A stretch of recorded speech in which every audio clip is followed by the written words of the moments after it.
Alright guys, I don't know if you can hear me, but we got a first gen SRT8 in front of us. It sounds loud as shit. I don't know if it's NA, but we'll see what it's got once this guy gets the fuck out of the way.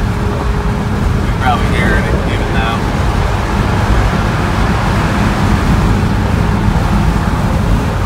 There you go.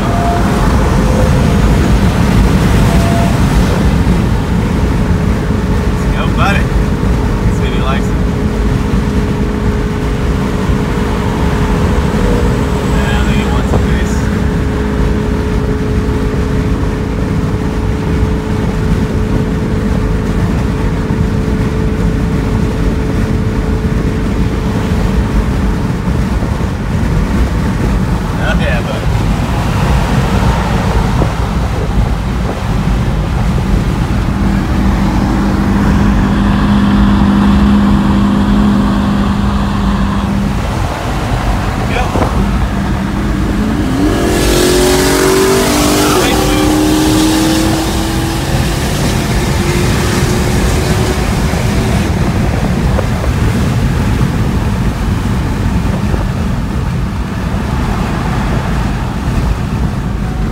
That thing's wicked!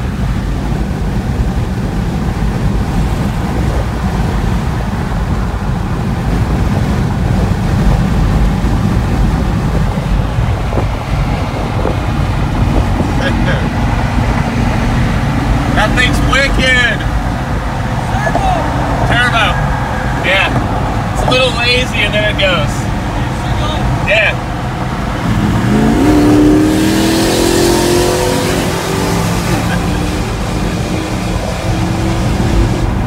That's awesome.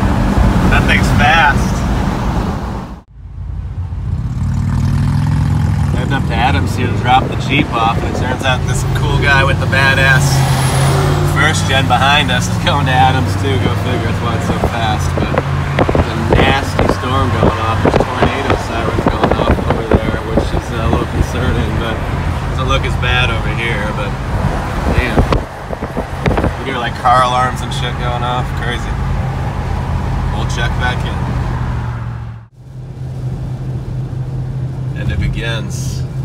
Hopefully you don't get any tornadoes, people. I'm being serious. We're literally out in tornado country, out in farm country, which would be western Illinois, way outside of Chicago, which doesn't usually get tornadoes, but looks like hopefully it's just rain. But like I said, that direction where it was darker over there, literally there was tornado sirens going off, and as you can see, it's starting to get heavier. So, all good with all this. I hope I just don't get hail is my big concern, especially when I just left my garage. But I think we should be good. Cool, oh, look at that. Cool old, some Charger, Duster. I don't know, I'm not good with old cars. Somebody tell me in the comments. But we'll check back in. Alright y'all, it's literally got to a new level. I'm only going 30-something miles an hour, and blowing sideways, and I literally can barely see, especially when we get in the open areas, like where it's real windy and whipping. Of course now it calms down when I turn the camera on. The back there was fucking nuts. Looks like Adams' place has got an opening, so look at this. Like I said, Adams country, God's country, unaffected. Yeah, that's funny. Alright y'all, we are up at Adams' place at 80 Motorsports outside of Chicago.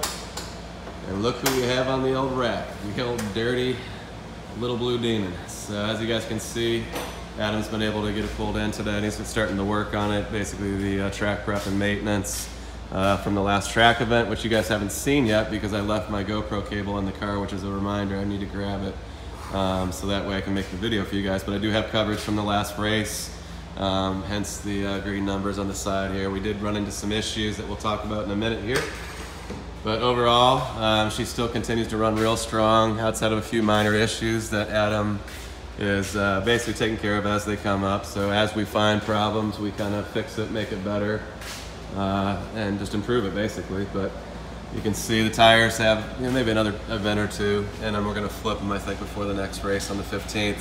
Calipers are almost black at this point. That's some good old heat action right there. But Basically what Adam's doing here is we had an issue. This is the AMS AC delete kit that I had, which runs a idler type of pulley on it. And basically what happened in the last race was the belt came off the car on the track. And it was due to this pulley being bad, which Adam's already removed, but it was basically wobbling and then the belt jumped and came off.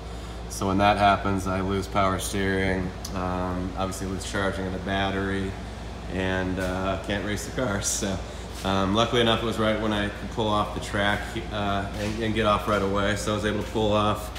Unfortunately, had to have it towed, but it is what it is. So, and I was running some really fast times for the only 2 sessions that I had. So, but outside of that, Adam, what are we doing to the car today to get it ready for the next race? Silly stuff. Like you mentioned, the serpentine pulley, which bearing has simply failed. It's just a part that just wore out. Yeah. Drain the catch can. Yeah, so what's what he's doing right fluids, there? Was there quite a bit in there? That wasn't a lot of fluid, wasn't it? Or lots of condensation. Water, right? I could feel it was water. It smells like ass. Yeah, it smells like yeah, I totally agree. Apart from that, that's really about it. Take it apart and just go through the suspension, make sure that nothing came loose. Yeah. And then we're gonna do a brake tax on it, which is kind of cool. Gonna get a tow hook for the front end of this thing because you're getting in some trouble over there. Yeah, that way when I do break down, they can tow me off. Which luckily I've never broken down on the track. Luckily. Yeah, exactly. Not yet. Yeah, not yet. But we're gonna remove this whole fog light assembly so you guys know, and then basically we got these little covers over here that come on the RS version of this car in Japan, which we didn't get in the U.S. and so those didn't have fog lights down there for cooling purposes for the brakes. Yep. So she'll get NECA ducts in there. Nice. With a nice tubing for the brakes itself.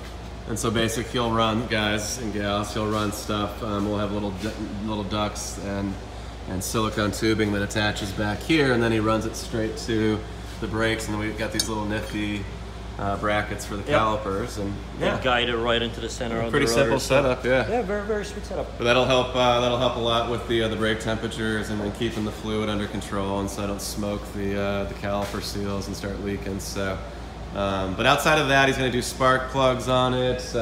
Basic maintenance. Basic maintenance on it, which does happen to happen. Pretty much has to happen every 2 to 3 track days, is what we found, right? I've pretty much been here. Yeah, about every 2 to 3 times I've been up here.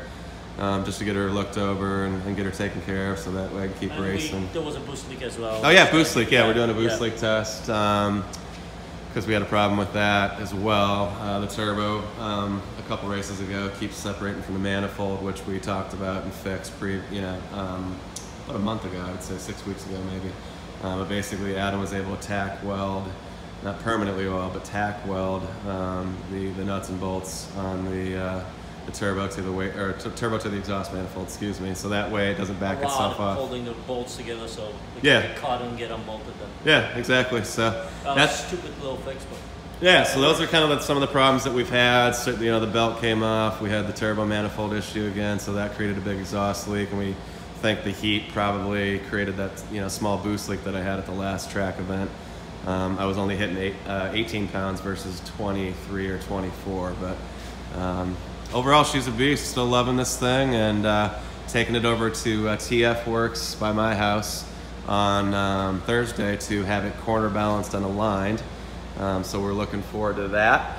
I think that will be pretty cool as well. So we'll check back in with you guys later in the week. I'll probably combine the 2 videos for this one. But like I said, I will mix up the track day for the last event as well. So we'll check back in. Thanks to Adam for taking care of the track car and the Jeep, and we'll be back.